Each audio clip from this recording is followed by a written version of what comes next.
கர்த்தருடைய நாமத்திற்கு மகிமை உண்டாவதாக. காலையிலே நாம் தியானித்த சத்தியத்தை தொடர்ந்து அதை முடிவுக்குள்ளாக இந்த சாயங்கால வேளையிலே கொண்டு வர கர்த்தர் கிருபை செய்வாராக. ஆகவே நாம் அதே வசனத்தை தியானத்திற்கு எடுத்துக்கொள்வோம். 2 ராஜாக்களின் புஸ்தகம் 4ஆம் அதிகாரம் 9, 10 வசனங்களை வாசிக்க கேட்போம். அவள் தன் புருஷனை நோக்கி, இதோ நம்மிடத்தில் எப்போதும் வந்து போகிற தேவனுடைய மனுஷனாகிய இவர் பரிசுத்தவான் என்று காண்கிறேன். நாம் மெத்தையின் மேல் ஒரு சிறிய அறை வீட்டை கட்டி அதில் அவருக்கு ஒரு கட்டிலையும் மேஜையையும் நாற்காலியையும் குத்துவிளக்கையும் வைப்போம். அவர் நம்மிடத்தில் வரும்போது அங்கே தங்கலாம் என்றாள். கர்த்தருடைய நாமத்திற்கு மகிமை உண்டாவதாக. ஜெபிப்போம். அன்பு மகா கிருபையும் இரக்கமும் நிறைந்த நேசமுள்ள நல்ல தகப்பனே, மை நன்றியுள்ள இருதயத்தோடு ஸ்தோத்தரிக்கிறேன். இந்த நாளிலே தியானிக்கும்படியாக தேவரீர் எங்களுக்கு கொடுத்த வசனத்திற்காக உமக்கு ஸ்தோத்திரம். இந்த வசனத்தின் மூலமாக தேவரீர் எங்களுக்கு வெளிப்படுத்துகிற சத்தியங்கள் கேட்கிற ஒவ்வொருவருக்கும், அதன்படி ஜீவிக்கிற ஒவ்வொருவருக்கும் ஆசீர்வாதமாக காணப்பட தேவன்தாமே கிருபை நல்கிறோம். இயேசு கிறிஸ்துவின் இன்ப நாமத்தில் ஜெபிக்கிறேன் பிதாவே, ஆமென். கர்த்தருடைய நாமத்திற்கு மகிமை உண்டாவதாக. அவள் தன் புருஷனை நோக்கி, இதோ நம்மிடத்தில் எப்போதும் வந்து போகிற தேவனுடைய மனுஷனாகிய இவர் பரிசுத்தவான் என்று காண்கிறேன். நாம் மெத்தையின் மேல் ஒரு சிறிய அறை வீட்டை கட்டி அதில் அவருக்கு ஒரு கட்டிலையும் மேஜையையும் நாற்காலியையும் குத்து விளக்கையும் வைப்போம். அவர் நம்மிடத்தில் வரும்போது அங்கே தங்கலாம் என்றாள். கர்த்தருடைய நாமத்திற்கு மகிமை உண்டாவதாக. சூலேமியாள் எலிசா தீர்க்கதரிசிக்கு செய்து கொடுத்த உபகாரங்களை குறித்து நாம் இந்த சத்திய வசனத்திலே காண்கிறோம். எலிசா தீர்க்கதரிசிக்கு அவள் ஒரு சிறிய அறை வீட்டை கட்டி அதில் அவருக்கு ஒரு கட்டிலையும் மேஜையும் நாற்காலியையும் ஆயத்தம் பண்ணி கொடுக்கும்படியாக தன்னுடைய புருஷனிடத்திலே தீர்மானித்து பேசுவதை பார்க்கிறோம். கர்த்தருடைய நாமத்திற்கு மகிமை உண்டாவதாக. எழுத்தின்படி ஒரு ஊழியக்காரன் தன்னுடைய வீட்டிற்கு வரும்போது அந்த பரிசுத்தவானை கனப்படுத்தும்படியாக, அந்த பரிசுத்தவான் சுகமாய் தங்கியிருக்கும்படியாக அவள் இப்படியாக பலவிதமான உபகாரங்களை செய்யும்படியாக தீர்மானித்ததை நாம் ஆவிக்குரிய ஜீவியத்திலே, நம் ஜீவியத்திலே அது எப்படி அனுபவமாகிறது என்பதை தியானிக்க தேவன் நமக்கு கிருபை செய்தார். அப்படியே கடந்த வாரத்திலிருந்து இந்த வசனத்தை தியானித்த வேளையிலே சிறிய அறை வீடு என்பது நம்முடைய இருதயமாக காணப்படுகிறது. அதிலே அவருக்கு ஒரு கட்டிலையும் ஆயத்தப்படுத்துவது என்று சொல்வது, நம்முடைய ஜீவியத்திலே அவர் வந்து வாசமாய் இருக்க வேண்டுமானால் நம் இருதயத்திலே அவர் நமக்கு கொடுத்த இளைப்பாறுதலை நாம் பாதுகாத்து கொள்ள வேண்டும். நம்முடைய ஜீவியத்திலே இளைப்பாறுதல் உண்டாயிருக்குமேயானால் அவர் நமக்குள்ளே வந்து வாசம் பண்ணுகிறவராய் இருப்பார் என்று தியானிக்க தேவன் கிருபை செய்தார். அவள் அந்த அறை வீட்டிலே ஒரு மேஜையும் ஆயத்தப்படுத்தும்படியாக தீர்மானிப்பதை பார்க்கிறோம். இந்த மேஜை என்று சொல்வது பரிசுத்த ஸ்தலத்திலே தேவன் தம்முடைய ஜனங்களுக்கு உருவாக்கி வைத்திருக்கிற ஊழியத்தை காட்டுகிறது என்று தியானிக்க தேவன் நமக்கு கிருபை செய்தார். அடுத்தபடியாக சூலேமியாள் எலிசா தீர்க்கதரிசிக்கு அந்த அறை வீட்டிலே ஒரு நாற்காலியையும் ஆயத்தம் படுத்தும்படியாக தீர்மானிப்பதை பார்க்கிறோம். காலை வேளையிலே நாம் தியானித்தோம். நாற்காலி என்று சொல்லுவது எப்படி எழுத்தின் பிரகாரமாக அமருவதற்கு பிரயோஜனப்படுகிறதோ அதே போல நம்முடைய ஆவிக்குரிய ஜீவியத்திலே நம்முடைய இருதயமானது தேவனுடைய சிங்காசனமாக காணப்பட வேண்டும். தேவன் நம்மிலே வந்து வாசமாய் இருக்க வேண்டும். தேவன் நம்மிலே வந்து வாசமாய் இருக்கும்படியான ஆயத்தமுள்ள ஜீவியம் நம் வாழ்க்கையிலே காணப்பட வேண்டும் என்று தியானிக்க தேவன் கிருபை செய்தார். தாவீது சாலோமோனை சிங்காசனத்திலே வீற்றிருக்கும்படியாக முயற்சித்த வேளையிலேயும் அந்த சிங்காசனம் நிலைவரப்பட்டிருக்க வேண்டுமானால் எப்படிப்பட்ட நியமங்களையும் கற்பனைகளையும் அவன் கை கொள்ள வேண்டும் என்பதை சாலோமோன் அவைகளையெல்லாம் அறிந்திருந்தாலும் அதற்கு மீறுதலான ஜீவியம் செய்தபடியினால் எப்படி சிங்காசனம் நிலைவரப்படாமல் போயிற்றோ அதே போல நம்முடைய ஜீவியத்திலையும் நம்முடைய ஆவிக்குரிய ஜீவியத்திலையும் தேவனுடைய நியமங்கள் கற்பனைகளுக்கு மீறுதலாக நடக்கும்போது தேவன் வந்து அமருகிற சிங்காசனமாக நம்முடைய இருதயம், நம்முடைய ஜீவியம் காணப்படாது என்று தியானிக்க கர்த்தர் கிருபை செய்தார். நம்முடைய இருதயமானது, நம்முடைய ஜீவியமானது தேவன் வந்து அமர்ந்திருக்கக்கூடிய ஒரு சிங்காசனமாய் இருக்க வேண்டுமானால் நாம் கர்த்தருடைய கற்பனைகளையும் நியமங்களையும் கை கொண்டு நடக்கிறவர்களாக காணப்பட வேண்டும் என்று தியானித்தோம். கடைசியாக இந்த சூலேமியாள் இந்த அறை வீட்டிலே ஒரு குத்து விளக்கையும் வைப்போம் என்று தன்னுடைய புருஷனிடத்திலே சொல்லுவதை பார்க்கிறோம். தெய்வ பிள்ளையே, இந்த குத்து விளக்கு என்று சொல்கிறது நம் ஆவிக்குரிய ஜீவியத்திலே எதை வெளிப்படுத்துகிறது என்பதை இந்த வேளையிலே தியானிக்க தேவன் நமக்கு கிருபை செய்வாராக. தெய்வ பிள்ளையே, எலிசா தீர்க்கதரிசி ஊழியம் செய்து வருகிற நாட்களிலே சூனேம் என்கிற பட்டணத்திற்கு வருகிற வேளையிலே சூலேமியாள் நற்கிரியைகளை செய்யக்கூடியவளாய் இருந்தபடியினால் அந்த வீட்டிலே வந்து போஜனம் பண்ணுவது, அந்த வீட்டிலே வந்து தங்கி இருப்பது எலிசா தீர்க்கதரிசிக்கு ஒரு ஏற்ற இடமாக காணப்பட்டது. சூலேமியாள் பரிசுத்தவான்களை கனம் பண்ணுகிறவளாக காணப்பட்டாள். அப்படியே அவள் கனம் பண்ணும்படியாக எலிசா தீர்க்கதரிசிக்கு தன்னுடைய வீட்டின் மெத்தையின் மேல் உருவாக்குகிற சிறிய அறையிலே இருள் இருக்கக்கூடாது, பரிசுத்தவான் வந்து தங்குகிற இடத்திலே வெளிச்சம் உண்டாயிருக்க வேண்டும் என்று அதை செயல்படுத்தும்படியாக தீர்மானிப்பதை பார்க்கிறோம். தெய்வ பிள்ளையே, நம்முடைய இருதயத்திலே தேவன் வந்து வாசம் பண்ண வேண்டுமானால் நம்முடைய இருதயமானது குத்துவிளக்கை போல பிரகாசித்து கொண்டிருக்க வேண்டும். எந்த இருதயத்திலே இருள் காணப்படுகிறதோ அவர்களுடைய ஜீவியத்திலே கிறிஸ்து வாசம் பண்ண முடியாது.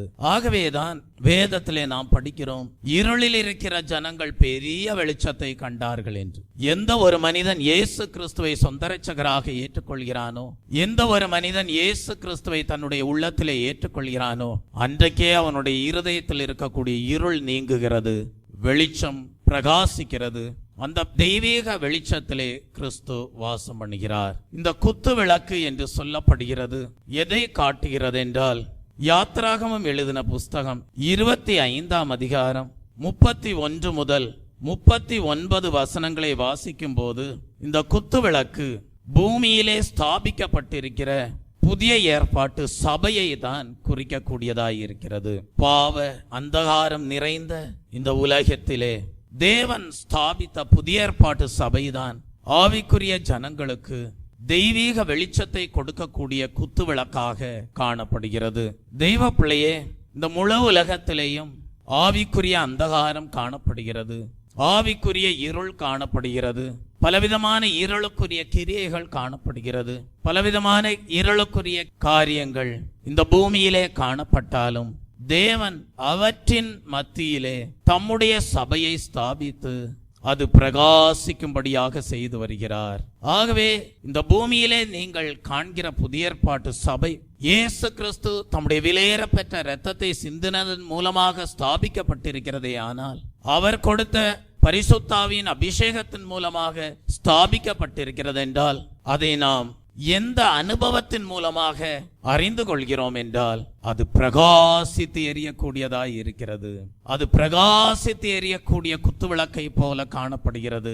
வெளிப்படுத்தல் எழுதின புஸ்தகம் 1ஆம் அதிகாரம் 20ஆம் வசனத்தை வாசிக்கும் போது, என் வலது கரத்தில் நீ கண்ட 7 நட்சத்திரங்களின் ரகசியத்தையும் 7 பொன் குத்துவிளக்குகளின் ரகசியத்தையும் எழுது. அந்த 7 நட்சத்திரங்களும் 7 சபைகளின் தூதர்களாம், நீ கண்ட 7 குத்துவிளக்குகளும் 7 சபைகளாம் என்று படிக்கிறோம். ஆகவே ஆவிக்குரிய ஜீவியத்திலே குத்துவிளக்கு புதிய ஏற்பாட்டு சபையை குறிக்கிறது என்பதை நிரூபிக்கும்படியாக இந்த வசனம் காணப்படுகிறது.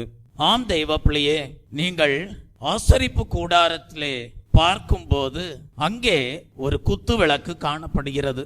அந்த குத்துவிளக்கு எப்படி செய்யப்பட்டதாய் இருந்தது என்றால், 1 தாலந்து பசும் பொன்னினால் செய்யப்பட்டதாக காணப்பட்டது. தெய்வ பிள்ளையே, 1 தாலந்து பசும் பொன்னினால் குத்துவிளக்கு செய்யப்பட்டதாய் இருந்தது. அது எதை காட்டுகிறது தெரியுமா? பொன் என்று சொல்லப்படுகிறது விசுவாசத்தை காட்டுகிறது. பசும் பொன் என்று சொல்லப்படுகிறது மகா பரிசுத்தமான விசுவாசத்தை காட்டுகிறது.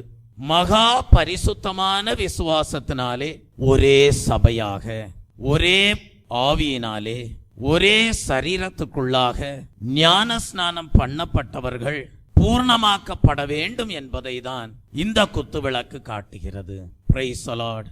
மகா பரிசுத்த விசுவாசத்தினாலே, ஒரே ஆவியினாலே, ஒரே சபையாக, ஒரே சரீரத்துக்குள்ளாக ஞான ஸ்நானம் பண்ணப்பட்டவர்களாக பூர்ணமாக்கப்பட வேண்டும் என்பதை தான் இந்த 1 தாலந்து பசும்பொன்னினால் செய்யப்பட்ட குத்துவிளக்கு வெளிப்படுத்தக்கூடியதாக காணப்படுகிறது. இந்த நாளிலே தேவ சமூகத்திலே கூடி வந்திருக்கிற தெய்வ ஜனமே, சற்று உங்கள் ஜீவியத்தை ஆராய்ந்து பாருங்கள்.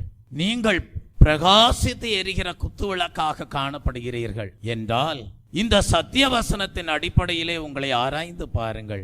மகா பரிசுத்த விசுவாசம் உங்கள் ஜீவியத்திலே உண்டாயிருக்கிறதா? அதுதான் பசும் பொன்னாக காணப்படுகிறது. தலை கிறிஸ்துவாய் இருப்பாரே, ஆனால் ஒரே சபையாக பூர்ணமாக்கப்படும்படியாக ஒரே ஆவியினாலே ஒரே சரீரத்திற்குள்ளாக ஞான ஸ்நானம் பண்ணப்பட்டவர்களாய் இருக்கிறீர்களா? நிச்சயமாகவே கர்த்தர் உங்களை பிரகாசித்து எரிகிற குத்துவிளக்காக மாற்றி இருக்கிறார் என்பதில் ஐயம் இல்லை. இந்த குத்துவிளக்கை நீங்கள் சற்று உங்களுடைய ஆவிக்குரிய கண்களுக்கு முன்பாக கொண்டு வந்து நிறுத்துவீர்களானால், இந்த குத்துவிளக்கிற்கு என்ன இருக்கிறது என்றால் ஒரு பாதம் காணப்படுகிறது. இந்த குத்துவிளக்கின் பாதம் எதை காட்டுகிறது என்றால், சபையின் அஸ்திபாரமும் மூலை கல்லுமாய் இருக்கிற கிறிஸ்துவை அது குறிக்கக்கூடியதாய் இருக்கிறது. 1 கொரிந்தியரின் புஸ்தகம் ஸ்தோத்திரம் 3ஆம் அதிகாரம் 10-11 வசனங்களை வாசிக்கும் போது, எனக்கு அளிக்கப்பட்ட தேவ கிருபையின்படியே புத்தியுள்ள சிற்பாச்சாரியை போல அஸ்திபாரம் போட்டேன். வேறொருவன் அதன் மேல் கட்டுகிறான்.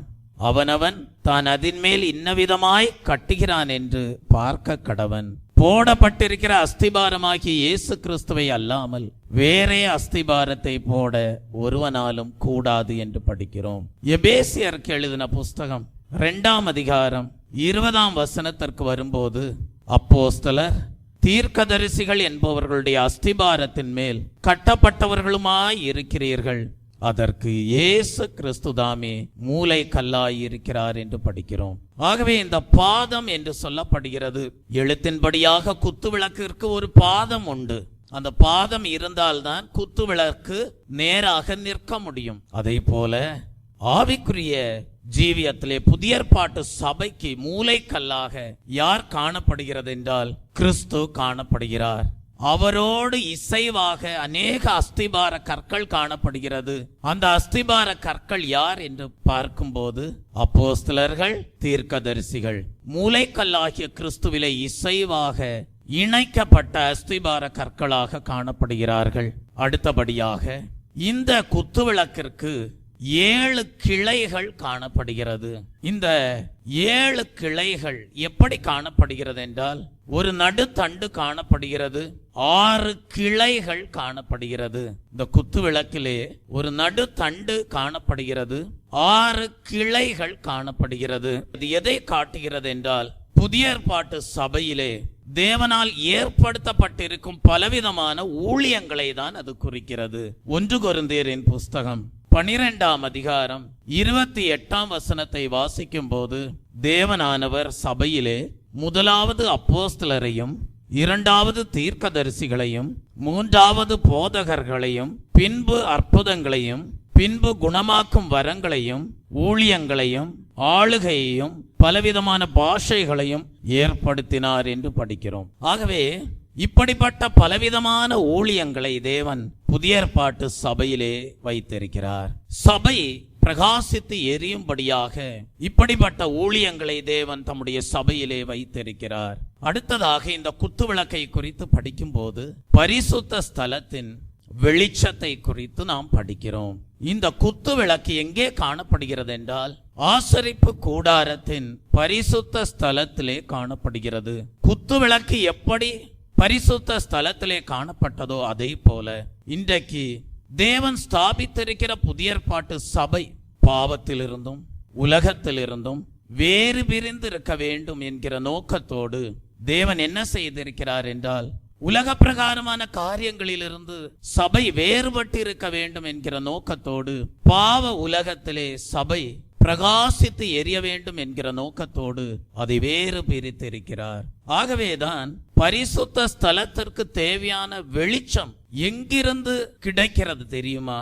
அதை நாம் படிக்கும் போது அது வேற எங்கிருந்தும் வராமல் குத்து விளக்கிலிருந்தே அந்த வெளிச்சம் பரிசுத்த ஸ்தலத்திலே பிரகாசிக்க கூடியதாய் இருந்தது. அதே போல புதிய ஏற்பாட்டு சபைக்கு தேவையான வெளிச்சம் உலகத்தின் வேறு எந்த காரியங்களிலிருந்தும் கிடைக்காமல் சபையானது வேறு பிரிக்கப்பட்டு சபையின் வெளிச்சம் எதன் மூலமாக கிடைக்கிறது என்றால் தேவன் சபையிலே ஸ்தாபித்திருக்கிற தேவனுடைய ஊழியக்காரர்கள் மூலமாக, ஆவியின் வரங்கள் மூலமாக அது பிரகாசிக்க கூடியதாக காணப்படுகிறது. தெய்வ பிள்ளையே, ஆகவேதான் நடுத்தண்டும் 6 கிளைகளும் தேவன் புதிய ஏற்பாட்டு சபையிலே கொடுத்த பலவிதமான ஊழியங்களாக காணப்படுகிறபடியினால் அந்த பலவிதமான ஊழியங்கள் மூலமாகவும் வரங்கள் மூலமாகவும் சபையானது ஆவிக்குரிய தெய்வீக வெளிச்சத்தை பிரகாசித்து பிரதிபலிக்க கூடியதாய் இருக்கிறது. இன்றைக்கு நீங்கள் எந்த நல்ல ஆவிக்குரிய சபைகளுக்கு நீங்கள் சென்றாலும் அந்த சபைகளிலே பாருங்கள்,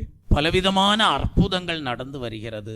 பலவிதமான நோய்களோடு காணப்படுகிறவர்கள் குணமாக்கப்படுகிறார்கள். பலவிதமான பாவ கட்டுகளிலே காணப்படுகிறவர்கள் விடுதலை ஆகிறார்கள். பலவிதமான பிசாசின் பிடியிலே காணப்படுகிறவர்கள் மெய்யான தெய்வீக வெளிச்சத்தை பெற்றுக்கொண்டு எங்கள் ஜீவியத்தில் இருள் நீங்கினது, தெய்வீக வெளிச்சம் பிரகாசித்தது என்கிற நல்ல சாட்சியை கொடுக்கிறார்கள். நீங்கள் எங்கே தெய்வீக சாட்சிகளை கேட்டாலும் அந்த சாட்சிகள் எப்படி காணப்படுகிறது? கர்த்தர் தம்முடைய வசனத்தை அனுப்பினார், எங்களை விடுதலை ஆக்கினார். நோய்களோடு வந்தோம், எங்களுடைய நோய்கள் நீங்கினது என்று சாட்சி கொடுக்கிறார்கள். காரணம், அவர்கள் பெற்றுக்கொள்கிற விடுதலை எதன் மூலமாக பெற்றுக்கொள்கிறார்கள் என்றால் சபையிலே தேவன் உருவாக்கி வைத்திருக்கிற ஊழியங்கள் மூலமாக தெய்வீக வெளிச்சத்தை பெற்று நோயிலிருந்தும் பாவத்திலிருந்தும் சாப கட்டுகளிலிருந்தும் பிசாசின் போராட்டங்களிலிருந்தும் விடுதலை பெறுகிறார்கள். இப்படியாக புதிய ஏற்பாட்டு சபையானது இந்த உலகத்திலே வேறு பிரிக்கப்பட்டதாக தேவனால் ஏற்படுத்தப்பட்ட கிளைகள் மூலமாக ஊழியங்கள் மூலமாக பிரகாசித்து வெளிச்சம் கொடுக்கக்கூடியதாய் இருக்கிறது.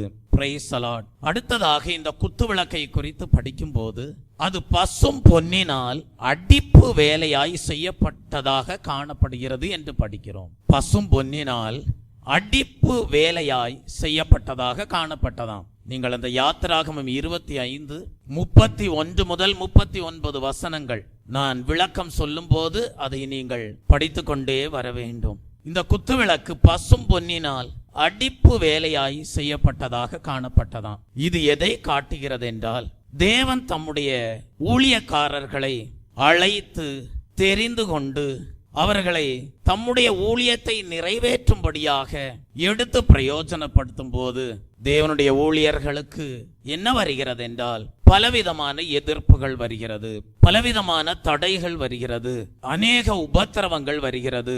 இவைகளையெல்லாம் சந்திக்க வேண்டியதாய் இருந்தாலும் தேவனுடைய ஊழியக்காரர்கள் பசும் பொன்னினால் அடிப்பு வேலையாய் செய்யப்பட்ட குத்து விளக்கை போல தைரியமா என்ன செய்கிறார்கள் என்றால் எரிந்து பிரகாசிக்கும்படி விசுவாசத்தின் ஆவியை உடையவர்களாய் இருக்கிறார்கள். Praise the Lord. பாடுகள் வந்துவிட்டது, உபத்திரவங்கள் வந்துவிட்டது, தடைகள் வந்துவிட்டது என்று சொல்லி அவர்கள் தேவனுடைய ஊழியத்தை செய்யாமல் பசும்பொன்னினால் அடிப்பு வேலையாய் செய்யப்பட்ட குத்து விளக்கை போல பிரகாசியாமல் விசுவாசத்தின் ஆவிக்கு இடம் கொடாமல் அவிசுவாசத்தோடு தேவனுடைய ஊழியத்தை செய்யாமல் பாடுகள் வேண்டாம், உபத்திரவங்கள் வேண்டாம், தடைகள் வேண்டாம் என்று சொல்லி ஊழியத்தை விட்டு விடுவார்களே ஆனால் அவர்கள் தேவனால் ஏற்படுத்தப்பட்ட ஊழியர்களாய் இருக்க மாட்டார்கள். ஆனால் தேவனால் ஏற்படுத்தப்பட்ட ஊழியர்கள் தங்கள் ஜீவனையும் பணயம் வைத்துதான் எல்லா கஷ்டங்கள், சோதனைகள், பாடுகள், உபத்திரவங்கள், தடைகள் இவைகளின் மத்தியிலே பசும்பொன்னினால் அடிப்பு வேலையாய் செய்யப்பட்ட குத்து விளக்கை போல விசுவாசத்தின் ஆவியை உடையவர்களாக பிரகாசித்து எரிகிறார்கள். Praise the Lord. அடுத்தபடியாக நாம் படிக்கிறோம், இந்த விளக்கிலே என்ன காணப்படுகிறது? எண்ணெய் காணப்படுகிறது. லேவியராகமம் எழுதின புஸ்தகம் 24ஆம் அதிகாரம் 2ஆம் வசனத்தை வாசிக்கும் போது அங்கே நாம் படிக்கிறோம், குத்து விளக்கு எப்பொழுதும் எரிந்து கொண்டிருக்கும்படி அதற்காக இடித்து பிழிந்த தெளிவான ஒலிவ எண்ணெயை இஸ்ரவேல் புத்திரர் உன்னிடத்தில் கொண்டு வரும்படி அவர்களுக்கு கட்டளையிடு என்று படிக்கிறோம். தெளிவான ஒலிவ எண்ணெய். இது எதை காட்டுகிறது என்றால், நம்முடைய ஆவிக்குரிய ஜீவியத்திலே தேவன் கொடுத்திருக்கிற பரிசுத்த ஆவியை காட்டுகிறது. பரிசுத்த ஆவியின் அபிஷேகத்தை காட்டுகிறது. தெய்வ பிள்ளையை இங்கே படிக்கிறோம், இடித்து பிழிந்த தெளிவான ஒலிவ எண்ணெய் என்று படிக்கிறோம். இது எதை காட்டுகிறது என்றால், பாடுகள், உபத்திரவங்கள் ஆகியவற்றின் மத்தியிலும் பரிசுத்த ஆவியின் புதிதாக்குதல், இவற்றின் மூலமாக தெளிந்த புத்தி உள்ளவர்களாக நாம் ஜீவிப்பதை காட்டுகிறது. Praise the Lord. தெய்வ பிள்ளையே, இந்த ஆவிக்குரிய ஜீவியத்திலே பலவிதமான சந்தேகங்களை உண்டு பண்ணுகிற அந்நிய வல்லமைகள் உண்டு. பலவிதமான அந்நிய சத்தங்களை கேட்க பண்ணுகிற பிசாசின் வல்லமைகள் உண்டு. தெய்வ பிள்ளை, ஆவிக்குரிய ஜீவியத்திலே மெய்யான தெய்வ தரிசனத்தை போல பலவிதமான காட்சிகளை காணும்படியாக செய்யக்கூடிய வல்லமைகள் உண்டு. இவைகளின் மத்தியிலே நீ தெளிந்த புத்தியுள்ளவனாக காணப்பட வேண்டும். இவைகளின் மத்தியிலே நீ தெளிந்த புத்தியுள்ளவளாக காணப்பட வேண்டும். அதற்கு பரிசுத்த ஆவியின் புதிதாக்குதல் உன் ஜீவியத்திலே உண்டாயிருக்க வேண்டும். ஒலிவ எண்ணெய் எப்படி எடுக்கப்பட்டதாய் இருந்ததென்றால், இடித்து பிழிந்த தெளிவான ஒலிவ எண்ணெயாக காணப்பட்டதோ அதை போல உன் ஜீவியத்திலேயும் பாடுகள் வரலாம், உபத்திரவங்கள் வரலாம். இவைகளின் மத்தியிலே தேவன் உனக்கு கொடுத்த பரிசுத்த ஆவியின் அனுபவத்தை நீ புதிதாக்கி கொண்டு எரிந்து பிரகாசிக்கணும். தெளிந்த புத்தி உள்ளவனாக காணப்பட வேண்டும். ஸ்தோத்திரம். அபிஷேகத்தை தேவன் கொடுத்திருக்கிறார். எனக்கு ஏன் பாடுகள் வந்தது, எனக்கு ஏன் போராட்டங்கள் வந்தது, வித்தியாசமான போராட்டமா இருக்கே, வித்தியாசமான பாடுகளா இருக்கே, வித்தியாசமான கஷ்டங்களா இருக்கே என்று நீ எண்ணும் போது நீ என்ன செய்ய வேண்டும்னா, தேவன் உனக்கு கொடுத்த பரிசுத்த ஆவியின் அபிஷேகத்தை புதுப்பித்துக் கொள்ள வேண்டும். புதுப்பித்துக் கொண்டு அந்த புதிதாக வருகிற கஷ்டங்களை நீ மேற்கொள்ள வேண்டும். அந்த புதிதாக வருகிற கஷ்டங்களிலே தெளிந்த புத்தியாய் இருக்க வேண்டும். அப்பொழுது அந்த தெளிந்த புத்தியுள்ளவனாக புதிதாக்குதலின் அபிஷேகத்தோடு நீ எரிந்து பிரகாசிக்க முடியும். Praise the Lord. அடுத்தபடியாக நாம் படிக்கிறோம், இந்த குத்து விளக்கிற்கு என்ன காணப்படுகிறது என்றால், திரிகள் காணப்படுகிறது. திரிகள் என்று நாம் தியானிக்கிற வேளையிலே ஒரு சத்தியத்தை அறிந்து கொள்ள வேண்டும். விளக்கின் வெளிச்சத்தை அதிகரிக்க செய்யும்படியாக என்ன செய்ய வேண்டும் என்றால், ஒரு சுத்திகரிப்பு அவசியமாய் இருக்கிறது. அந்த சுத்திகரிப்பு என்ன தெரியுமா? கருந்திரிகள் உருவாகும் போது உடனுக்குடன் அதை என்ன செய்ய வேண்டும்? நீக்கிவிட வேண்டும். அதற்காக கத்திரிகள் உபயோகிக்கப்பட்டன என்று நாம் அறிந்து கொள்கிறோம். தெய்வ பிள்ளை, இது எதை காட்டுகிறது? பொதுவாகவே ஒரு குத்து விளக்கை எடுத்துக்கொள்ளுங்கள். அதனுடைய வெளிச்சம் பிரகாசிக்க கூடாதபடி அதிலே கருந்திரிகள் தோன்றுமேயானால் பொதுவாக என்ன செய்வார்கள் என்றால், அதனுடைய கருந்திரிகளை கத்திரிகள் வைத்து என்ன செய்வார்கள்? அகற்றி விடுவார்கள். உடனே அந்த திரிகள் என்ன செய்யும் என்றால், அந்த குத்து விளக்கு அதிக வெளிச்சத்தை கொடுக்கும்படியாக அந்த திரிகள் பயன்படுகிறது. அதே போல நம்முடைய ஆவிக்குரிய ஜீவியத்திலே, ஊழியத்திலே ஒருவன் எரிந்து பிரகாசிக்கிறவனாக காணப்படும் போது, அவன் தேவனால் உபயோகிக்கப்படும் போது, அவனை அறியாமலே என்ன வரும்னா, பெருமை வரும், மேன்மை பாராட்டல் வரும். இவைகள்தான் ஆவிக்குரிய ஜீவியத்திலே, ஒரு தேவனுடைய ஊழியத்தை செய்யறனுடைய ஜீவியத்திலே கருந்திரிகளாக அது காணப்படும்.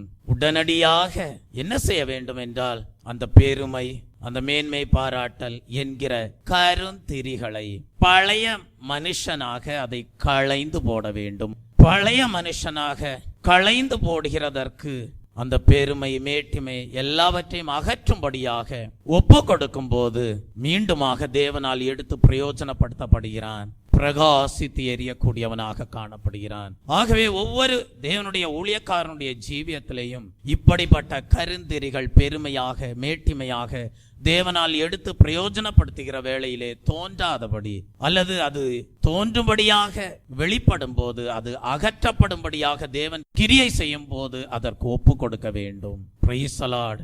சங்கீதம் 34 சங்கீதம் 5 படிக்கிறோம், அவர்கள் அவரை நோக்கி பார்த்து பிரகாசம் அடைந்தார்கள், அவர்கள் முகங்களோ வெட்கப்படவில்லை என்று படிக்கிறோம். தெய்வ பிள்ளையே, நீங்கள் ஆவிக்குரிய ஜீவியத்திலே ஒரு விளக்காக காணப்படுகிறீர்கள் என்றால், ஒரு குத்து விளக்காக காணப்படுகிறீர்கள் என்றால், புதிய ஏற்பாட்டு சபை பிரகாசித்து எரிகிற ஒரு குத்து விளக்கை போல காணப்படுகிறது என்றால், அது பிரகாசிக்கும்படியாக என்ன செய்ய வேண்டுமாம்? சங்கீதக்காரன் எழுதுகிறான், அவர்கள் அவரை நோக்கி பார்த்து பிரகாசமடைந்தார்கள், அவர்கள் முகங்கள் வெட்கப்படவில்லை.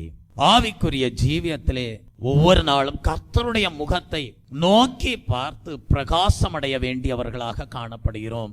தெய்வ பிள்ளையே, சந்திரனுக்கு இயற்கையாகவே ஒளி கிடையாது. ஆனாலும் அது சூரியனை பார்த்து கொண்டே இருக்கிறதுனால் இரவில் சந்திரன் பிரகாசிக்க ஆரம்பித்து விடுகிறது. பக்தனாகிய மோசேயை குறித்து நாம் வேதத்திலே படிக்கிறோம். சீனாய் மலையிலே 40 நாட்கள் கர்த்தருடைய முகத்தையே அவன் பார்த்து கொண்டிருந்தபடியினால் அவனுடைய முகம் என்ன செய்ததாம்? பிரகாசித்தது என்று படிக்கிறோம். தெய்வ பிள்ளையே, எப்பொழுதும் கர்த்தருடைய முகத்தையே நோக்கி பார்த்து கொண்டிருப்பவர்கள் பிரகாசித்து கொண்டிருப்பார்கள். அந்த சந்திரன் எப்படி பிரகாசிக்கிறதோ அதை போல பிரகாசிக்க கூடியவர்களாய் இருப்பார்கள். ஸ்தேவானுடைய முகம் தேவ தூதனுடைய முகத்தை போல பிரகாசித்தது என்று நாம் வேதத்திலே படிக்கிறோம். ஒரு கேள்வி, யார் உங்களை பிரகாசிக்க பண்ண முடியும்? கர்த்தர் தான் உங்களை பிரகாசிப்பிக்க பண்ண முடியும். ஆம், கர்த்தரை நோக்கி பார்ப்பது எப்படி என்று ஒரு கேள்வி வருகிறது அல்லவா? அவரை நோக்கி பார்த்தவர்கள் பிரகாசமடைந்தார்கள், அவர்கள் முகங்கள் வெட்கப்படவில்லை. கர்த்தருடைய முகத்தை எப்படி நோக்கி பார்ப்பது? தெய்வ பிள்ளையே, கர்த்தருக்கு நாமங்கள் உள்ளன. அவருடைய ஒவ்வொரு நாமங்களையும் ஜெபத்தோடு நீங்கள் தியானித்து பாருங்கள். ஒவ்வொரு பெயரிலும் அவருடைய சுபாவத்தையும் குணாதிசயத்தையும் நீங்கள் காண முடியும். அவருடைய ஒவ்வொரு பெயரிலும் அவருடைய வாக்குத்தத்தங்களை நீங்கள் அறிந்து கொள்ள முடியும். வேதம் முழுவதிலும் கர்த்தருக்கு கொடுக்கப்பட்டிருக்கிற 272 பெயர்கள் காணப்படுகிறது. அந்த பெயர்களில் உள்ள வெளிச்சம் உங்களுடைய உள்ளத்தையும் வாழ்க்கையையும் பிரகாசிக்க செய்யக்கூடியதாய் இருக்கிறது. Praise the Lord. கர்த்தரோடு இணைந்திருக்கிறவர்கள் நிச்சயமாகவே ஒளி வீசுவார்கள். கர்த்தருடைய நாமத்தை தியானிக்கிறவர்கள் அவருடைய திவ்ய சுபாவத்தின் மூலமாகவும் அவருடைய வாக்குத்தத்தங்களின் மூலமாகவும் பிரகாசிக்க கூடியவர்களாக காணப்படுவார்கள். கர்த்தரோடு இணைந்திருக்கிறவர்கள் ஏன் பிரகாசிக்கிறார்கள்? வாசியுங்கள். யோவானுக்கு எழுதின புஸ்தகம் 8ஆம் அதிகாரம் 12ஆம் வசனத்தை வாசிக்கும் போது, மறுபடியும் இயேசு ஜனங்களை நோக்கி, நான் உலகத்திற்கு ஒளியாய் இருக்கிறேன். என்னை பின்பற்றுகிறவன் இருளிலே நடவாமல் ஜீவ ஒளியை அடைந்திருப்பான் என்று சொல்வதை பார்க்கிறோம். தெய்வ பிள்ளையே, அங்கே படிக்கிறோம், கிறிஸ்து உலகத்திற்கே எப்படி இருக்கிறாராம்? ஒளியாய் இருக்கிறாராம். அவரை பின்பற்றுகிறவர்கள் எதிலே நடப்பதில்லை? இருளிலே நடவாமல் ஜீவ ஒளியை அடைந்திருப்பார்கள் என்று நாம் இங்கே படிக்கிறோம். அப்படியானால் கிறிஸ்துவை பின்பற்றுகிறவர்கள் ஜீவ ஒளியை அடைந்திருக்கிறபடியால் அவர்களும் உலகத்திற்கு ஒளியாக மாறி விடுகிறார்கள். மத்தேயு எழுதின சுவிசேஷ புஸ்தகம் 5ஆம் அதிகாரம் 14ஆம் வசனத்தை படிக்கும் போது, நீங்கள் உலகத்திற்கு வெளிச்சமாய் இருக்கிறீர்கள், மலையின் மேல் இருக்கிற பட்டணம் மறைந்திருக்க மாட்டாது என்று நாம் அங்கே படிக்கிறோம். தெய்வ பிள்ளையே, கிறிஸ்து ஒளியாய் இருக்கிறார், உலகத்திற்கே ஒளியாய் இருக்கிறார். அவரோடு இணைந்திருக்கிறவர்கள், அவருடைய வழியை பின்பற்றுகிறவர்கள் ஜீவ ஒளியை பெற்றுக்கொண்டு உலகத்திற்கு வெளிச்சமாக மாறுகிறார்கள், உலகத்திற்கு ஒளியாக மாறுகிறார்கள், கிறிஸ்துவை பிரதிபலிக்க கூடியவர்களாக மாறிவிடுகிறார்கள். தேவ சமூகத்திலே காணப்படுகிற தெய்வ ஜனமே, ஜீவ ஒளியை பெற்றிருக்கிறீர்களா? உங்கள் உள்ளத்திலே ஜீவ ஒளி பிரவாகித்ததை அறிந்திருக்கிறீர்களா? கிறிஸ்துவை போல நீங்களும் உலகத்திற்கு ஒளியாயிருப்பீர்கள். மலையின் மேல் இருக்கிற பட்டணம் எப்படி மறைந்திருக்க மாட்டாதோ, அதே போல நீங்களும் ஜீவ வெளிச்சத்தை பெற்றுக்கொண்டவர்களாக சுடராக பிரகாசிப்பீர்கள். தெய்வ பிள்ளையே, இந்த ஒளியை குறித்து தியானிக்கும் போது சில சத்தியங்களை நம்மால் வேத புஸ்தகத்திலிருந்து அறிந்து கொள்ள முடியும். முதலாவது, வேதத்திலே நாம் சூரிய ஒளியை குறித்து நாம் படிக்கிறோம். மல்கியா தீர்க்கதரிசியின் புஸ்தகம் 4ஆம் அதிகாரம் 2ஆம் வசனத்திற்கு வரும்போது, என் நாமத்திற்கு பயந்திருக்கிற உங்கள் மேல் நீதியின் சூரியன் உதிக்கும் என்று நாம் அங்கே படிக்கிறோம். நீதியின் சூரியனாக இருக்கிற கர்த்தரிடத்திலிருந்து 3 விதங்களிலே நமக்கு ஒளி கிடைக்கிறது. கர்த்தர் நீதியின் சூரியனாய் இருக்கிறார் என்றால் அவரிலிருந்து 3 விதங்களிலே நாம் வெளிச்சத்தை பெற்றுக் கொள்கிறோம். முதலாவது, அவருடைய ஜீவனிலிருந்து நமக்கு ஒளி கிடைக்கிறது. யோவானுக்கு எழுதின சுவிசேஷ புஸ்தகம் 1ஆம் அதிகாரம் 4-5 வசனங்களை படிக்கும் போது அவருக்குள் ஜீவன் இருந்தது, அந்த ஜீவன் மனுஷருக்கு ஒளியாயிருந்தது என்று படிக்கிறோம். இரண்டாவது, அவருடைய வேத வசனம் நமக்கு வெளிச்சத்தை தருகிறது. சங்கீதம் 119ஆம் சங்கீதம் 105ஆம் வசனத்தை படிக்கும் போது உம்முடைய வசனம் என் கால்களுக்கு தீபமும் பாதைக்கு வெளிச்சவுமாய் இருக்கிறது என்று படிக்கிறோம். சங்கீதம் 119ஆம் சங்கீதம் 130ஆம் வசனத்தை படிக்கும் போது உம்முடைய வசனத்தின் பிரசித்தம் வெளிச்சம் தந்து பேதைகளை உணர்வுள்ளவர்களாக்கும் என்று படிக்கிறோம். மூன்றாவதாக, தேவனுடைய மகிமை வெளிச்சம் தரக்கூடியதாக காணப்படுகிறது. தெய்வ பிள்ளையே, நீங்கள் பரலோக ராஜ்யத்தை எடுத்துக்கொள்வீர்கள் என்றால் அங்கே வெளிச்சம் கொடுப்பதற்கு சூரியனும் தேவையில்லை, சந்திரனும் அவசியம் இல்லை. தேவனுடைய மகிமை தானே பரலோக ராஜ்யத்தை பிரகாசிப்பிக்க பண்ணக்கூடியதாய் இருக்கிறது. ஆகவேதான் வெளிப்படுத்தல் எழுதின விசேஷம் 21ஆம் அதிகாரம் 23ஆம் வசனத்திலே படிக்கிறோம், ஆட்டுக்குட்டியானவரே அதற்கு விளக்கு என்று படிக்கிறோம். தெய்வ பிள்ளையே, கர்த்தர் பிரகாசிக்கிற நீதியின் சூரியனாய் இருக்கிறார் என்றால் அவரிலிருந்து நீங்கள் ஒளியை 3 விதங்களிலே பெற்றுக்கொள்ளலாம். வசனத்தினாலே பெற்றுக்கொள்ளலாம், அவருடைய ஜீவனாலே பெற்றுக்கொள்ளலாம், அவருடைய மகிமையினாலே நீங்கள் பெற்றுக்கொள்ள முடியும்.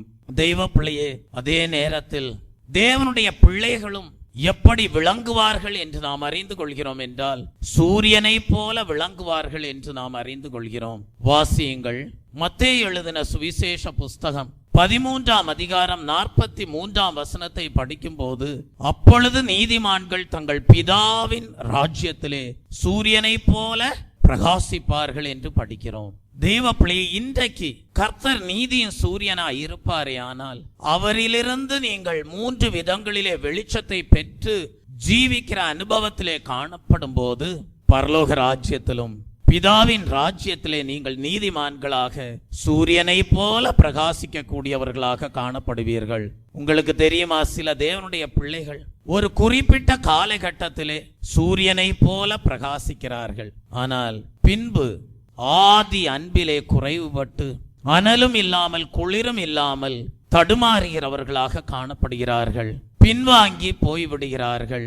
எலியா தீர்க்கதரிசியினுடைய வாழ்க்கையை நாம் பார்க்கும் போது 1 ராஜாக்களின் புஸ்தகம் 17ஆம் அதிகாரம் 1ஆம் வசனத்தை படிக்கும் போது கர்த்தருக்காக பிரகாசிக்கும்படியாக எலியா தீர்க்கதரிசி ஒவ்வொரு நாளும் கர்த்தருக்கு முன்பாக நிற்கிற ஒரு வழக்கத்தை ஏற்படுத்தி இருந்தார் என்று நாம் அங்கே படிக்கிறோம். கர்த்தருக்கு முன்பாக நிற்கிற நான் அவருடைய ஜீவனை கொண்டு சொல்லுகிறேன் என்று சொல்வதை பார்க்கிறோம். அவரை நோக்கி பார்த்தவர்கள் பிரகாசமடைந்தார்கள், அவர்கள் முகங்களோ வெட்கப்படவில்லை.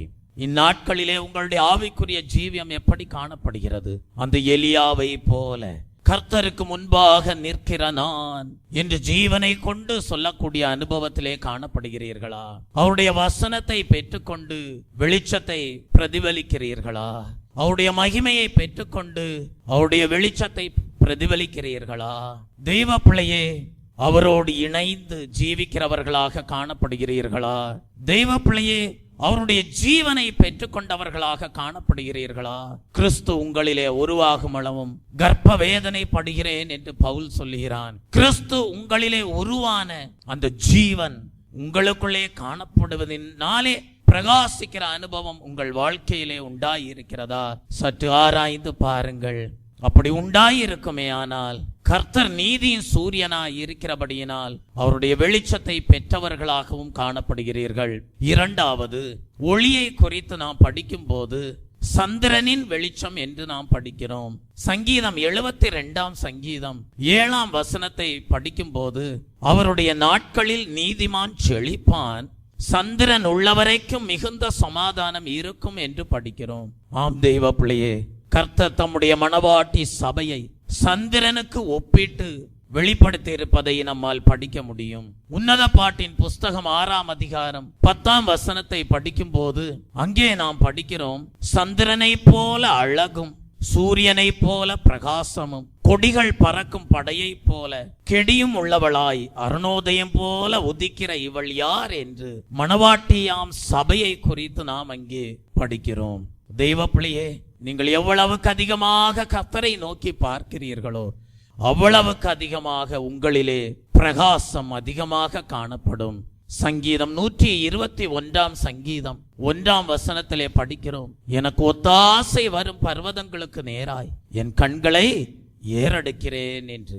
வானத்தையும் பூமியையும் உண்டாக்கின கர்த்தரிடத்திலிருந்து எனக்கு ஒத்தாசை வரும். நீங்கள் கர்த்தரை நோக்கி பார்ப்பதினால் உண்டான ஒரு பயன் என்ன தெரியுமா? அவரை போல பிரகாசிப்பீர்கள், ஒருபோதும் நீங்கள் வெட்கப்பட்டு போவதில்லை. மூன்றாவதாக ஒளியை குறித்து படிக்கும் போது நட்சத்திரங்களின் வெளிச்சத்தை குறித்து வேதத்திலே படிக்கிறோம்.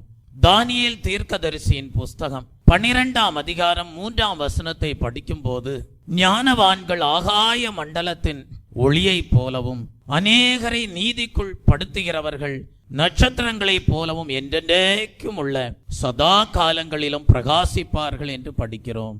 தெய்வ பிள்ளையே, தேவனுடைய பார்வையிலே நீங்கள் ஒவ்வொருவரும் ஒரு நட்சத்திரமாக காணப்படுகிறீர்கள். ஒவ்வொரு நட்சத்திரத்திற்கும் உரிய மகிமை வித்தியாசப்படக்கூடியதாக காணப்படுகிறது. 1 கொரிந்தியரின் புஸ்தகம் 15 அதிகாரம் 41 படிக்கும் போது மகிமையிலே நட்சத்திரத்திற்கு நட்சத்திரம் விசேஷித்திருக்கிறது என்று படிக்கிறோம். தெய்வ பிள்ளைய நீதிமான்கள் நட்சத்திரங்களாக அநேகரை நீதிக்குள் வழிநடத்தக்கூடியவர்களாக காணப்படுகிறார்கள். தெய்வ பிள்ளையே, உங்களுக்கு தெரியும், ஒரு நட்சத்திரம் இந்த முழு உலகத்தை காட்டிலும் பெரியது. ஆனால் அது ஆகாய மண்டலத்திலே ஏதோ தொங்கிக் கொண்டிருப்பதை போல காணப்படுகிறது. ஒருவேளை நீங்கள் நினைக்கலாம், இந்த ஆவிக்குரிய ஜீவியத்திலே நான் எப்படி நிலைத்திருப்பது? இந்த ஆவிக்குரிய ஜீவியத்திலே நான் எப்படி கர்த்தரை உறுதியாய் பற்றி கொள்வது? இந்த ஆவிக்குரிய ஜீவியத்தை வெற்றிகரமாக செய்ய இயலுமா என்று நீங்கள் ஒருவேளை சந்தேகத்தோடு காணப்படலாம். இந்த நாளிலே தேவாவியானவர் உங்களோடு இடைப்படுகிறார். நட்சத்திரத்தை நோக்கி பார். ஆகாய மண்டலத்திலே அதை தேவன் நிலைவரப்படுத்தி இருப்பாரே ஆனால், உறுதிப்படுத்தி இருப்பாரே ஆனால், முழு உலகத்தை காட்டிலும் பெரிதாய் இருக்கக்கூடிய ஒரு நட்சத்திரத்தை போல காணப்படுகிற நட்சத்திரம் எண்ண முடியாத அளவாக வான மண்டலங்களிலே காணப்படுகிறது என்றால், அதை உறுதிப்படுத்தின ஒரு தேவன் உண்டாயிருப்பாரே ஆனால், உன்னையும் இந்த ஆவிக்குரிய ஜீவியத்திலே ஒரு நட்சத்திரத்தை போல பிரகாசிப்பிக்க பண்ணி தேவனை உறுதியாய் பற்றி கொண்ட மனதை உடையவர்களாக ஜீவிக்க செய்ய கர்த்தர் வல்லவராய் இருக்கிறார். Praise the Lord. 4வதாக வேதத்திலே படிக்கும் போது நாம் ஏற்கனவே தியானித்தது போல விளக்கின் வெளிச்சத்தை குறித்தும் நாம் படிக்கிறோம். லூக்கா எழுதின சுவிசேஷ புஸ்தகம் 12 அதிகாரம் 35 வாசிக்கும் போது உங்கள் அறைகள் கட்டப்பட்டதாகவும் உங்கள் விளக்குகள் எரிகிறதாகவும் காணப்படட்டும் என்று படிக்கிறோம். ஏன்? தங்கள் எஜமான் கல்யாணத்திலிருந்து வந்து தட்டும் போது உடனே அவருக்கு திறக்கும்படி எப்பொழுது வருவார் என்று காத்திருக்கிற மனுஷனுக்கு ஒப்பாகவும் இருங்கள் என்று படிக்கிறோம். தெய்வ பிள்ளையே, உங்கள் ஜீவியத்திலே தேவன் ரட்சிப்பின் தீபத்தை கொடுத்திருக்கிறார். அதை மரக்காலின் கீழே நீங்கள் மூடி வைக்க வேண்டாம். மத்தேயு எழுதின சுவிசேஷ புஸ்தகம் 5 அதிகாரம் 15 நாம் படிக்கிறோம், உங்கள் தீபத்தை மரக்காலின் கீழே நீங்கள் மூடி வைக்க வேண்டாம் என்று. லூக்கா எழுதின சுவிசேஷ புஸ்தகம் 8 அதிகாரம் 16 படிக்கும் போது பாத்திரத்தினால் உங்கள் வெளிச்சத்தை மூடி வைக்க வேண்டாம் என்று படிக்கிறோம். பாத்திரம் என்று சொல்லப்படுகிறது எதை காட்டுகிறது? அன்றைக்கு மார்த்தாளை பார்த்து இயேசு கிறிஸ்து சொன்னாரே, மார்த்தாளே மார்த்தாளே, நீ அநேக காரியங்களை குறித்து கவலைப்பட்டு கலங்குகிறாய், தேவையானது ஒன்றே. மரியாள் தன்னை விட்டு எடுபடாத நல்லவங்கை தெரிந்து கொண்டாள். இன்றைக்கு அநேகர் கர்த்தருடைய வார்த்தைகளுக்கு இடம் கொடுக்க வேண்டிய சமயத்திலே, கர்த்தருடைய சமூகத்திலே பிரகாசிக்க வேண்டிய நேரத்தில் என்ன செய்கிறார்கள்? பலவிதமான வேலைகளுக்கு இடம் கொடுத்து அவர்கள் பிரகாசித்து எரிகிற விளக்காக காணப்பட கூடாதபடி தங்களை என்ன செய்து கொள்கிறார்கள் என்றால் பாத்திரங்களினாலே மூடிக்கொள்கிறார்கள்.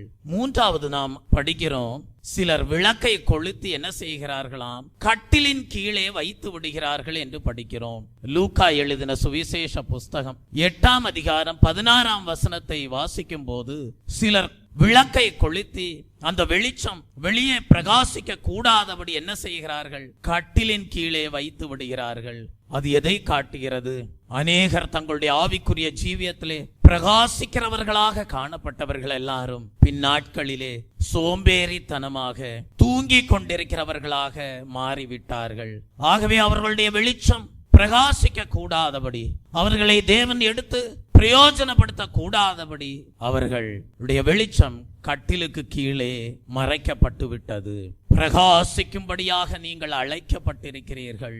ஆகவே நீங்கள் பிரகாசிக்க வேண்டியவர்களாய் இருக்கிறபடியால் இந்த பூமிக்குரிய வாழ்க்கையிலே சில சுகபோகங்களை, நித்திரையின் ஆவிகளை, சோம்பலின் ஆவிகளை அதட்டி அப்புறப்படுத்தி கர்த்தருக்காக பிரகாசிக்க வேண்டும். Praise the Lord. இந்த நாளிலே நீங்கள் நினைத்திருந்தால் வீட்டிலே கொஞ்சம் கட்டிலே படுத்து இளைப்பாரி அசதிக்கும் நிர்விசாரத்திற்கும் தூக்கத்திற்கும் இடம் கொடுத்திருக்கலாம். அப்படி இடம் கொடுக்கிறவர்கள் பின் நாட்களிலே எப்படி மாறி போகிறார்கள் என்றால், தங்களுடைய வெளிச்சத்தை கட்டிலின் கீழே வைத்து மூடுகிறவர்களாக மாறுகிறார்கள்.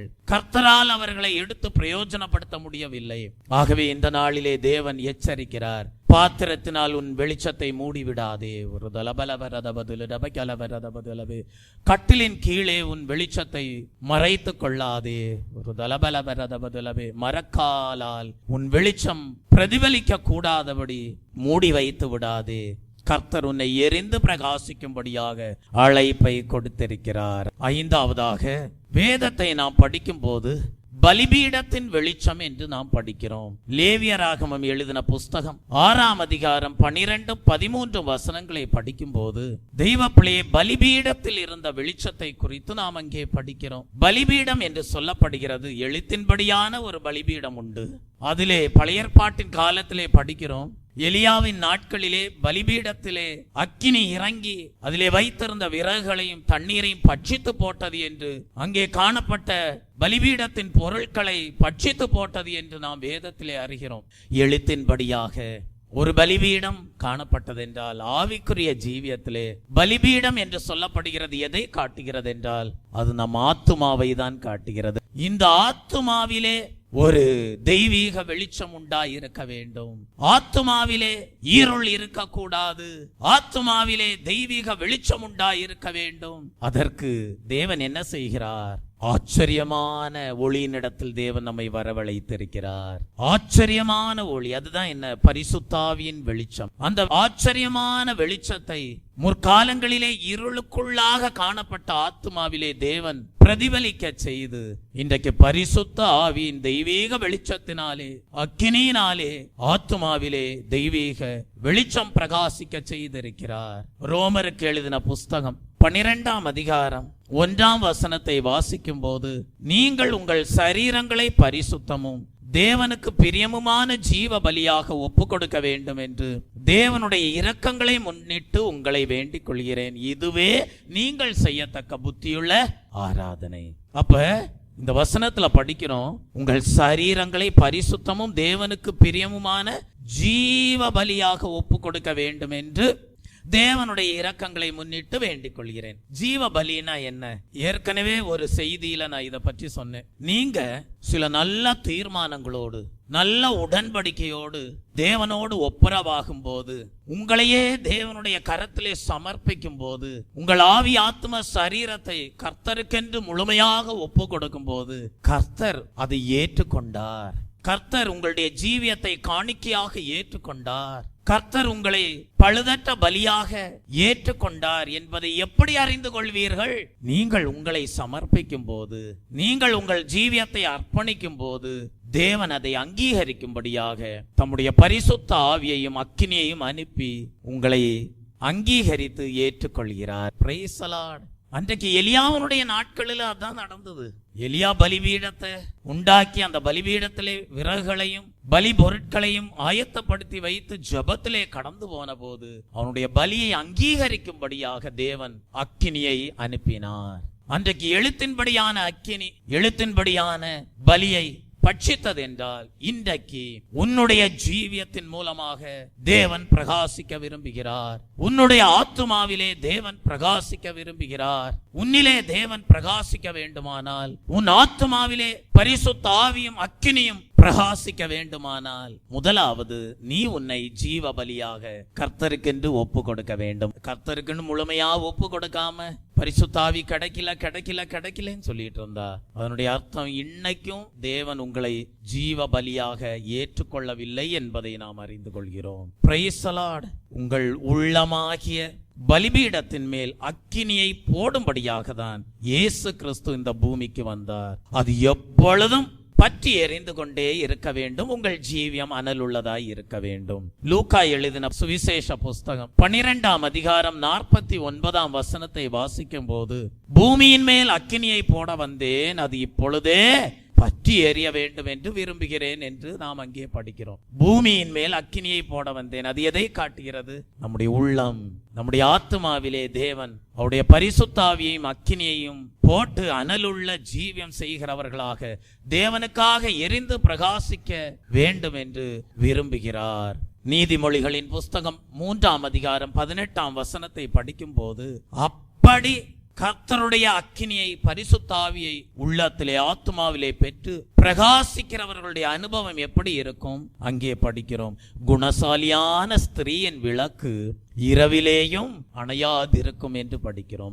இரவும் பகலும் பிரகாசித்து எரிகிற விளக்காக காணப்படுவாய். அதற்காக உன்னிலே அக்கினியை போட தேவன் விரும்புகிறார். முழுமையாக நீ சமர்ப்பணம் செய்வாயானால், முழுமையாக அர்ப்பணம் செய்வாயானால், முழுமையாக உன்னை ஒப்பு கொடுப்பாயானால், உன்னை ஏற்றுக்கொண்டதற்கு அடையாளமாக அவருடைய அபிஷேகத்தை உன்னிலே வந்து இறங்க செய்வார். பின்பு நீ இரவும் பகலும் கர்த்தருக்காக பிரகாசித்துக் கொண்டிருப்பாய். இன்றைக்கு சிலரை பார்ப்பீர்கள் என்றால் சொல்லுவார்கள், பாஸ்டர் முழுமையாக கர்த்தருக்கு ஒப்பு கொடுக்கிறேன்னு சொல்லுவாங்க. பின்ன கர்த்தருடைய வழிநடத்தின் பின்படி அவர்களை வழிநடத்த ஆரம்பிக்கும் போது சொல்லுவாங்க, பாஸ்டர் எங்க அண்ணன் அதை சொன்னா அதனால நான் அப்படி செய்யறேன், எங்க தம்பி இப்படி சொன்னா அதனால இப்படி சொல்றேன், எங்க தகப்பனார் இப்படி சொன்னாரு அதனால அப்படி நான் செய்யறேன், என்னுடைய தாயார் இப்படி சொன்னாங்க அதனால இப்படி செய்யறேன். அப்புறம் எப்படி கர்த்தருடைய அக்கினி உன்னில ஏறியும்? ஒரு பக்கம் உன் அண்ணன், ஒரு பக்கம் உன் தம்பி, ஒரு பக்கம் உன் தகப்பனார், ஒரு பக்கம் உன் தாயார், 4 பேருடைய ஆலோசனை.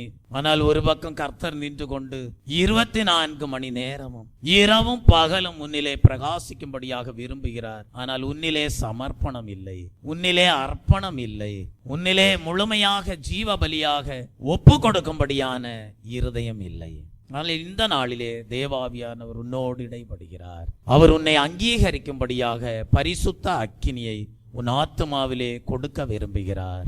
அந்த அடையாளத்தை நீ பெற்றுக்கொள்ளும்படியாக முழுமையாக உன் ஜீவியத்தை கர்த்தருக்கென்று ஒப்பு கொடுப்பாயானால், அந்த குணசாலியான ஸ்திரீயை பற்றி வேதத்திலே என்ன படிக்கிறோமோ அப்படியே உன் ஜீவியமும் விளக்காக இரவிலேயும் அணையாதிருக்கும். Praise the Lord. தெய்வ பிள்ளையே, இப்பொழுது உங்கள் மேல் பரிசுத்த ஆவியை ஊற்றுகிற கர்த்தரை நீங்கள் நோக்கி பாருங்கள். அவரை நோக்கி பார்த்தவர்கள் பிரகாசம் அடைந்தார்கள், அவர்கள் முகங்களோ வெட்கப்படவில்லை. பரிசுத்த ஆவியை கொடுக்கிற கர்த்தரை நோக்கி பாருங்கள், ஒருபோதும் வெட்கப்பட மாட்டீர்கள். இரவிலேயும் விளக்கு அணையாதிருக்கும், பிரகாசித்து எரிந்து கொண்டிருப்பாய். மத்தேயு எழுதின புஸ்தகம் 3ஆம் அதிகாரம் 11ஆம் வசனத்தை படிக்கும் போது, அவர் உங்களுக்கு பரிசுத்த ஆவியினாலும் அக்கினியினாலும் ஞான ஸ்நானம் கொடுக்க விரும்புகிறார். கர்த்தர் உங்களை விரும்புறாரு. எப்படி விரும்புறாரு?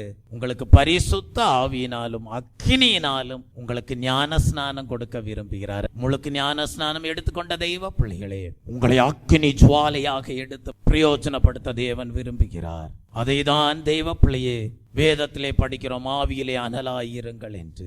அந்தி பலி செலுத்துகிற நேரத்திலே கர்த்தருடைய அக்கினி உங்கள் மேல் வல்லமையாக விழ வேண்டும். தெய்வ பிள்ளையே, எலியா ஜெபம் பண்ணின போது அதுதான் நடந்தது. கர்த்தர் வானத்தை கிழித்து அக்கினியாக பலிபீடத்தின் மேல் வந்து இறங்கினார். இன்றைக்கும் பரிசுத்த ஆவியானவருடைய வல்லமை குறைந்து போய்விடவில்லை. தெய்வ பிள்ளையே, இன்றைக்கும் உங்களை அவர் தம்முடைய கரங்களிலே எடுத்து பிரயோஜனப்படுத்துகிற காலமாக தான் இருக்கிறது.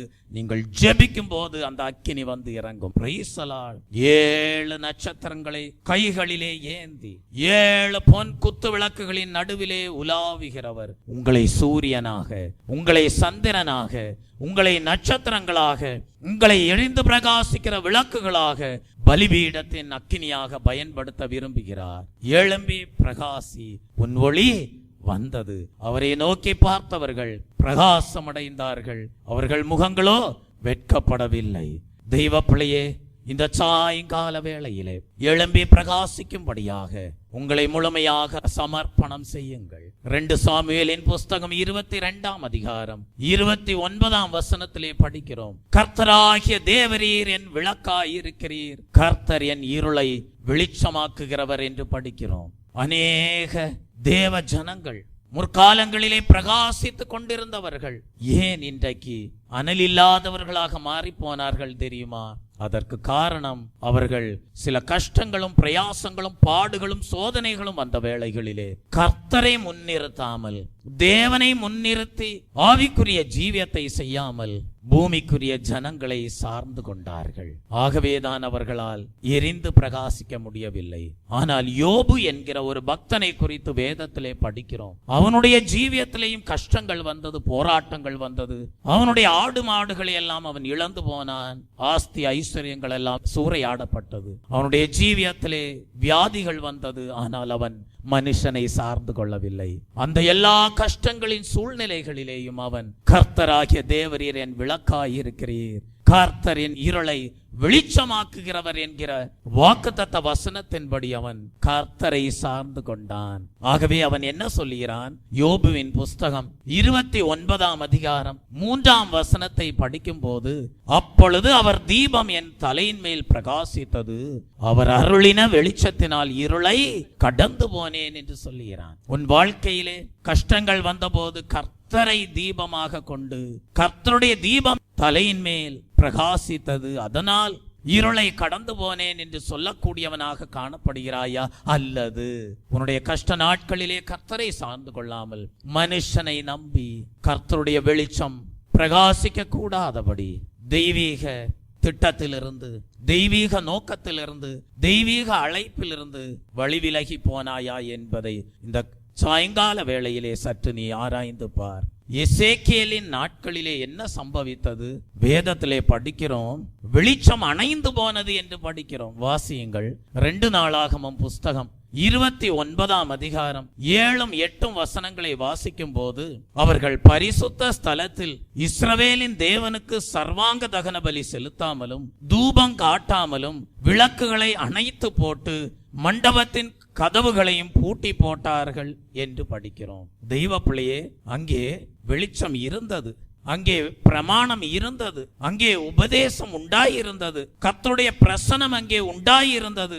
ஆனால் அவர்கள் அதை இல்லாமற் போக பண்ணினார்கள். ஏன்? பாவத்தால், மோகத்தால், உலகத்தின் இன்பத்தால் பிரகாசத்தை நஷ்டப்படுத்தி போட்டார்கள். இந்த சாயங்கால வேளையிலே உன் ஜீவியத்தை ஆராய்ந்து பார். உன்னை பிரகாசிக்கும்படியாக அழைத்த தேவன் உண்மையுள்ளவர். இன்றைக்கு உன் ஜீவியம் பிரகாசித்துக் கொண்டிருக்கிறதா? கர்த்தருடைய தீபம் என் தலையின் மேல் பிரகாசித்துக் கொண்டிருக்கிறது, அதனால் என்னுடைய ஜீவியத்திலே வருகிற எந்த கஷ்டமாகிய இருளையும் நான் கடந்து போவேன் என்கிற தைரியத்தோடு உன்னால் அறிக்கை செய்ய முடியுமா? அப்படியானால் கர்த்தராகிய தேவன் உன் விளக்காயிருக்கிறார். கர்த்தர் உன் இருளை வெளிச்சமாக்குவார். 8ஆம் வசனத்திலே படியுங்கள். 2 நாளாகமம் 29:8. ஆகையால் கர்த்தருடைய கடுங்கோபம் யூதாவின் மேலும் எருசலேமின் மேலும் வந்து, அவர் இவர்களை நீங்கள் உங்கள் கண்களினால் காண்கிறபடி துயரத்துக்கும் திகைப்புக்கும் பழிப்புக்கும் ஒப்பு கொடுத்தார் என்று நாம் அங்கே படிக்கிறோம். தெய்வ பிள்ளையே, எசேக்கியேலின் நாட்களிலே விளக்கு அணைந்து போனது. இப்படிப்பட்ட ஒரு நிர்பந்தமான அனுபவம் உன் ஆவிக்குரிய ஜீவியத்திலே உண்டாகாதபடி உன் ஜீவியத்தை நீ பாதுகாத்துக் கொள்வாயாக. அறை வீட்டில் குத்து விளக்கு எரிந்து பிரகாசிக்கட்டும். கர்த்தர் உன் அறை வீடாகிய இருதயத்திலே வாசமாய் இருக்கட்டும்.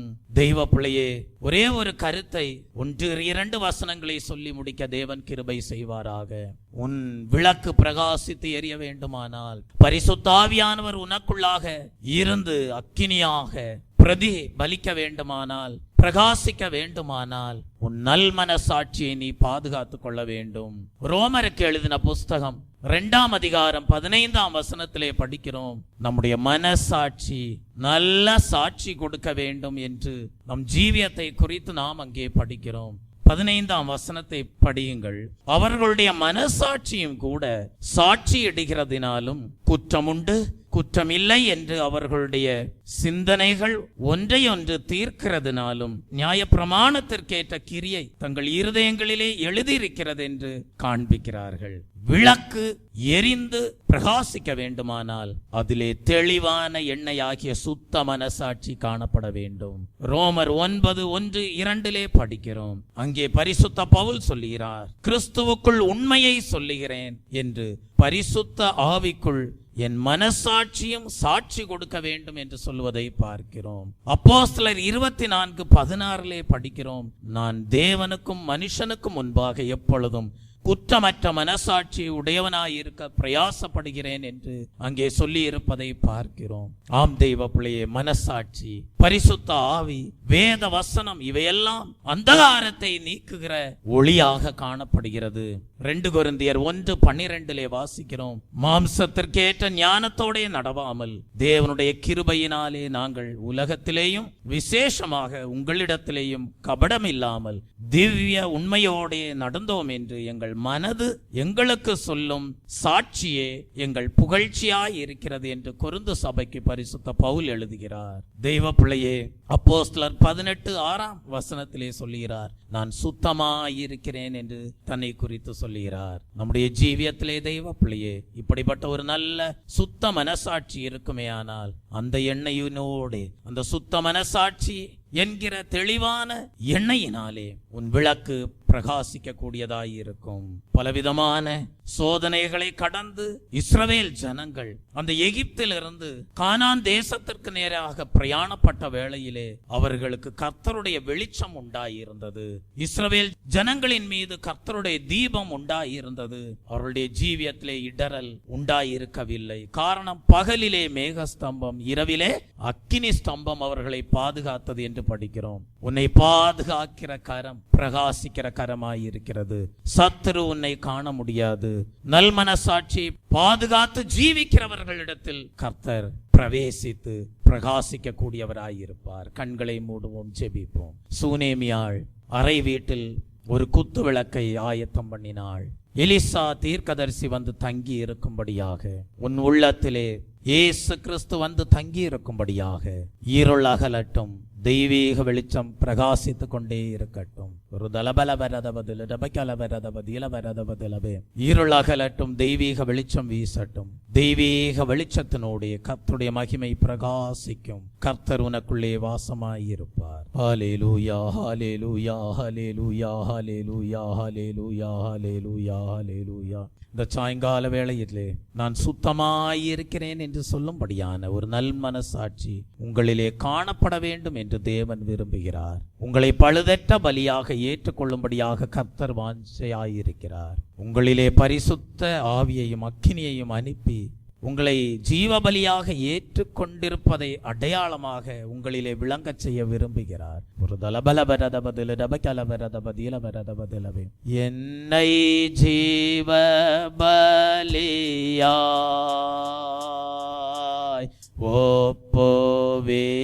ஒப்புவித்தேன், ஏற்றுக்கொள்ளும் இயேசுவே.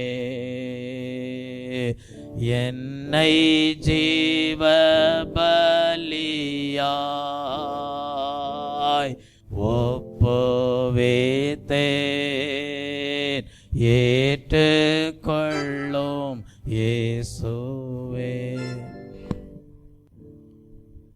அன்பு மகா கிருபையும் இரக்கமும் நிறைந்த நேசமுள்ள நல்ல தகப்பனே, இந்த சாயங்கால வேளையிலே நீர் வெளிப்படுத்தின சத்தியத்தை உட்கொண்டு தங்களையே ஜீவ பலியாக தேவ சமூகத்திலே ஒப்புவித்திருக்கிற உம்முடைய பிள்ளைகளை கண்ணோக்கி பார். இந்த சாயங்கால வேளையிலே உம்முடைய பிள்ளைகள் உம்முடைய முகத்தையே நோக்கி பார்க்கிறார்கள். கர்த்தாவே, உம்முடைய தீபம் உம்முடைய பிள்ளைகளுடைய தலையின் மேல் பிரகாசிக்கட்டும். அதனால் அவர்களுடைய ஜீவியத்திலே வருகிற எந்த சோதனையாகிய இருளானாலும் அவைகளை தாண்டி கர்த்தாவே மலையின் மேல் இருக்கிற பட்டணத்தை போல பிரகாசிக்க தேவன் கிருபை நல்கிறளவெனுமாய் ஜெபிக்கிறேன். தேவரீர் உம்முடைய பிள்ளைகளை அங்கீகரித்து ஆசீர்வதித்து அவர்களை உம்முடைய வாசஸ்தலமாக உம்முடைய ஆலயமாக ஏற்றுக்கொண்டு அவர்களுக்குள்ளே வாசம் பண்ணி அவர்களிலே காணப்படுகிற வெளிச்சம் ஒவ்வொரு நாளும் அதிகரிக்கும்படியாக மகிமையின் மேல் மகிமை அடையும்படியாக தேவன் கிருபை நல்கிறளவனுமாய் ஜெபிக்கிறேன். நீர் அப்படியே இந்த நாளிலே உம்முடைய பிள்ளைகளை ஆசீர்வதிக்கிற தயவுக்காக உமக்கு ஸ்தோத்திரம். இனி வருகிற நாட்களிலே உம்முடைய பிள்ளைகள் எந்த சூழ்நிலைகளிலே காணப்பட்டாலும் இரவிலேயும் உடைய பிள்ளைகள் அணையாத ஜீவியம் செய்யும்படியான ஸ்லாக்கியத்தை கொடுத்து குணசாலியான ஸ்திரீயாக மணவாட்டியாம் சபையாக காணப்பட கர்த்தர் கிருபை நல்கிறளும் ஆசீர்வதித்தருளும். இயேசு கிறிஸ்துவின் இன்ப நாமத்தில் ஜெபிக்கிறேன் பிதாவே, ஆமென். என் ஆத்துமாவே கர்த்தரை ஸ்தோத்திரி, என் முழு உள்ளமே அவருடைய பரிசுத்த நாமத்தை ஸ்தோத்திரி. என் ஆத்துமாவே கர்த்தரை ஸ்தோத்திரி, அவர் செய்த சகல உபகாரங்களையும் மறவாதே. ஆமீன். நம்முடைய கர்த்தராகிய இயேசு கிறிஸ்துவினுடைய கிருபையும் பிதாவாகிய தேவனுடைய அன்பும் பரிசுத்த ஆவியானவருடைய அந்யோன்ய ஐக்கியமும் இன்றும் என்றும் சதா காலங்களிலும் நம் அனைவரோடும் நம்முடைய குடும்பங்களோடும் சபையாரோடும் இருப்பதாக. ஆமீன். கேட்ட சத்தியத்தினுடைய தேவன் தாமே தெளிந்த எண்ணெயால் நிரப்பப்பட்ட குத்துவிளக்காக பிரகாசிக்க தேவன் தாமே உங்களுக்கு கிருபை நல்குவாராக. ஆமீன். அவசர